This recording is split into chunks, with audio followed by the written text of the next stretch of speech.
Egaan hordoftoota koo daabboo isa Egaan hordoftoota koo daabboo akkas bareedu sana tolfachuudhaaf wantoonni nu barbaachisan kaameraa,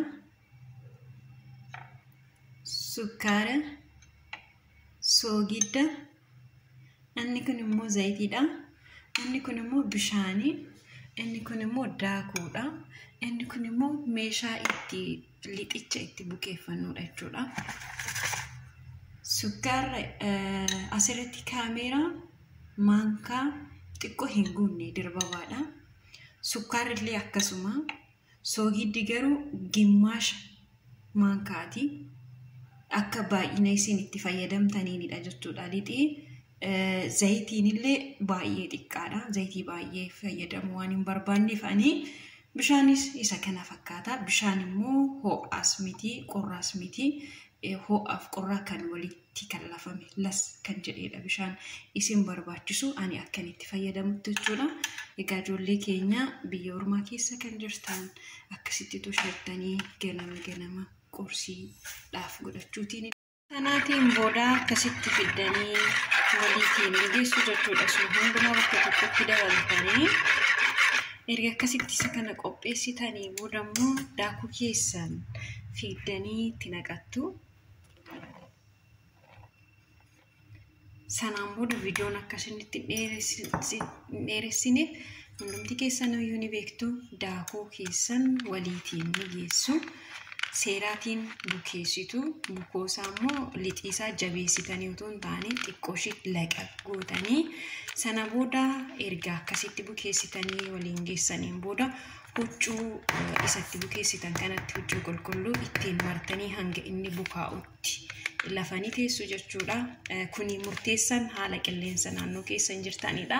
Yoo qilleensi lafee kan ho'u ta'e immoo walakkaa keessatti kan bukaa'udha jechuudha. Kanaaf hanga dhumaatti na hordofaa.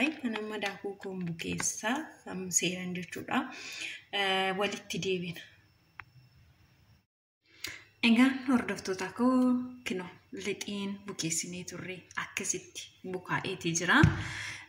Meeshaa itti tolfannu immoo ani meeshaan daabboo itti tolchinu otoo jiru meeshaa mana hunda keessatti argamuu danda'utti tolchee isin argisiisa. Kanan itti tolchullee biraddistiidha jechuudha. Biraddistii kana maal goona zayitii akkasitti dibna akka inni ofitti nu jalaa hin qabneef jechuudha. Akkasitti waliin geenyee dirra isaa dibna.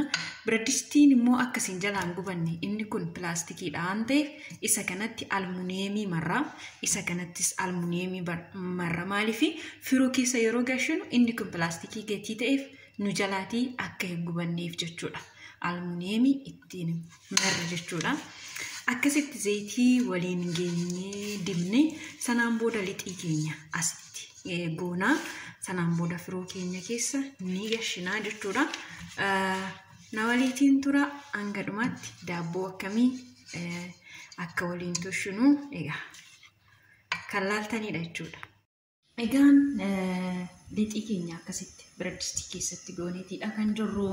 Asiin akkuma isiniin jedheeyyuu almuuniyeemii itti goonee jirra.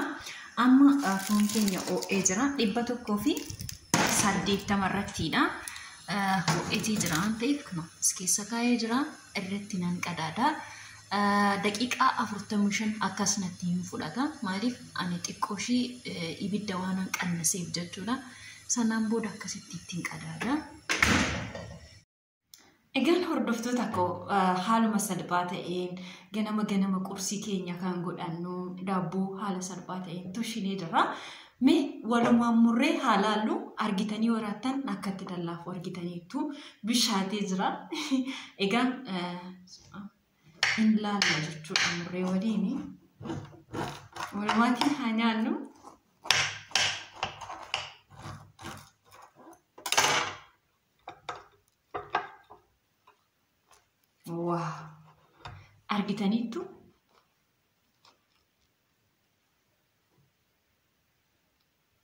Argitaniitu daabbummaa dhamdhama isaa immoo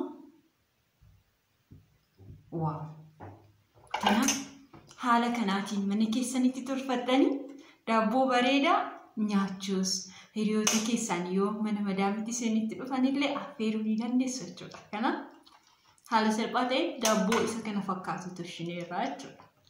Kanaafidha hordoftoonni kun mana keessanitti waan xiqqoorraa hojjettanii nyaata keessan gahaa nyaachuu dandeessu jechuudha. Biddeena illee toshachuutii dandeessu. Yoo isin dadhabootan ta'e wanti hojjettan hundumtuu harka kan keessaan jira. Jiraachuudhaaf immoo nyaachuun dirqama. Kanaaf hojjetadhaa qorsii keessan godhadhaa isiniin jedha. Yoo jaallattan immoo namoota biraatiif sheerii godhaa.